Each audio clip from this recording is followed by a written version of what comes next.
Buenas noches, profesor. El día de hoy vamos a exponer el tema de la tipicidad objetiva, conjuntamente con mis compañeras. Vamos a empezar con la parte del secuestro.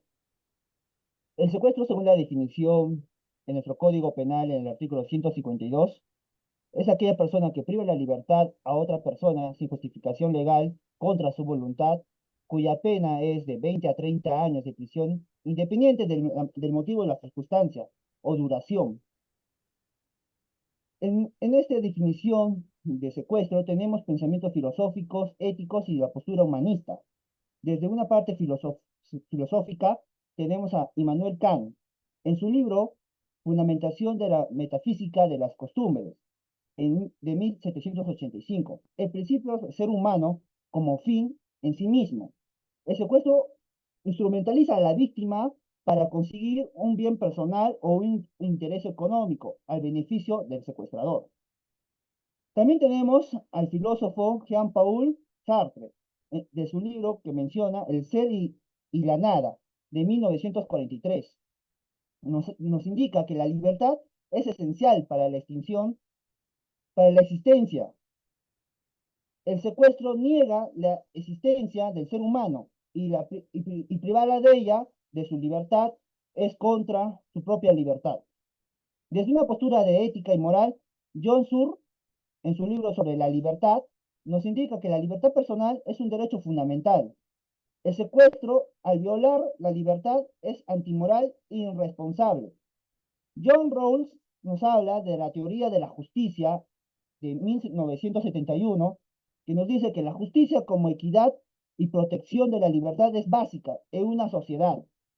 El secuestro de una violación de sus principios éticos es ocasionar y propiciar la ilegalidad y la injusticia de la propia sociedad. Desde una postura humanista, también tenemos a la Declaración Universal de los Derechos Humanos, que ha sido firmada en 1948. En su artículo 3, derecho a la libertad y seguridad, nos señala que el secuestro vulnera estos principios fundamentales. También tenemos un autor de la postura humanista, que es Martha Nussbaum, en su libro Las fronteras de la justicia del año 2006, donde enfatiza y da énfasis a la dignidad humana de los derechos básicos. El secuestro incompatible con la justicia, es incompatible con la justicia social. Dentro de ello también, de la definición de secuestro, tenemos los elementos del delito de secuestro. Uno de los elementos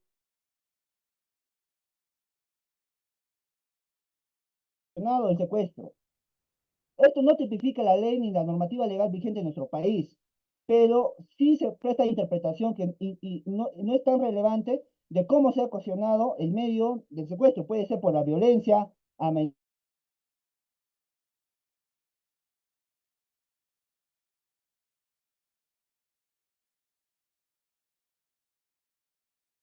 en el lugar, porque puede ser un lugar público, puede ser un lugar privado.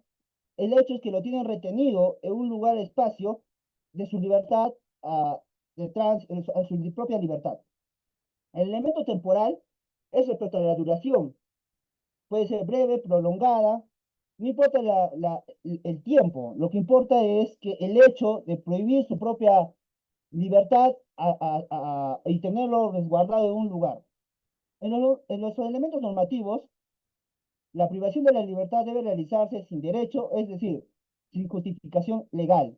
No hay justificación legal para un secuestro. El elemento subjetivo es con dolo, con intención del secuestro de prohibir la libertad de manera ilícita, de tenerlo en contra de su voluntad, con la intención de hacerlo.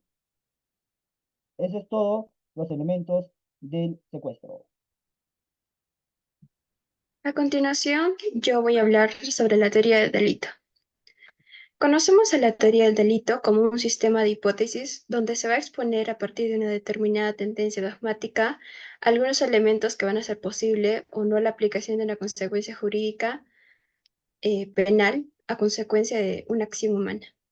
Existen 5 elementos importantes: la acción, la antijuricidad, la tipicidad, la culpabilidad y la punibilidad. Para empezar está la acción. La acción es la conducta voluntaria que va a consistir en un movimiento del organismo destinado a producir cierto cambio o una posibilidad para el exterior del mundo de vulnerar una norma prohibitiva que esté dirigida a un fin u objetivo ilegal.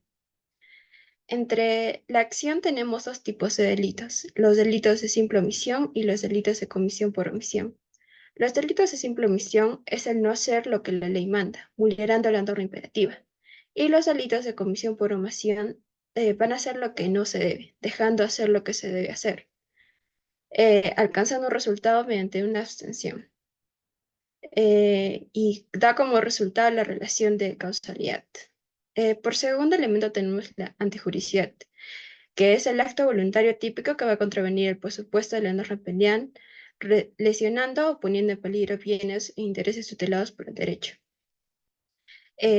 Luego sigue la tipicidad. La tipicidad se va a dividir en dos, la objetiva y la subjetiva. La tipicidad como tal va a ser la adecuación del acto humano voluntario que va a ser ejecutado por el sujeto a la figura descrita por ley penal como delito. La tipicidad objetiva es aquella que va a comprender la conducta susceptible del objeto y la tipicidad subjetiva va a tomar en cuenta los elementos de la conciencia de la actuación de la persona quien va a cometer el delito. Por tercer elemento tenemos, por cuarto elemento tenemos la culpabilidad. La culpabilidad es la situación en la que se va a encontrar una persona imputable y responsable que pudiendo haber conducido de una manera que no lo hizo, por lo cual el juez lo va a declarar merecedor de una pena. Es la situación en la que se encuentra una persona imputable y responsable. Em, Como último elemento tenemos la punibilidad. La punibilidad se refiere a la posibilidad de imponer una pena a una persona que ha cometido un delito. Es un elemento clave en el derecho penal, ya que va a establecer condiciones bajo las cuales un acto delictivo puede ser sancionado. Asimismo, si observamos el organizador, podemos observar que nos señala sobre el delito y el artículo 11 del Código Penal sobre los delitos y las faltas, que nos dice que son delitos y faltas las acciones u omisiones dolosas o culposas penadas por la ley. A continuación doy paso a mi compañera. Por mi parte, les explicaré lo que es la casación del expediente 95-2-2020 de Ancash, en el que entre los antecedentes se encuentra que el 20 de diciembre del 2015, la señora Santa Grimanesa, una mujer que se dedicaba a la venta de los helados, salió de su domicilio de Huaraz entre las 9:30 a 10 de la mañana. Mientras se dirigía a realizar sus labores, se encontró con Rolando Mateo, que es el acusado, en las inmediaciones del Parque de la FAP en la ciudad de Huaraz. Entre las 10:56 y 11 de la mañana recibió llamadas de su ex conviviente Miguel Rubén, quien es padre de su hijo, quien preguntó con quién estaba. Ante esto, Rolando se acerca y responde textualmente con su marido. El mismo día, Rolando y la víctima viajan a la provincia de Yungay. Llegando a la casa de este, caminaron hacia la quebrada de Santa Rosa y se dirigieron a un lugar desolado, donde fueron vistos por Valerio Sánchez.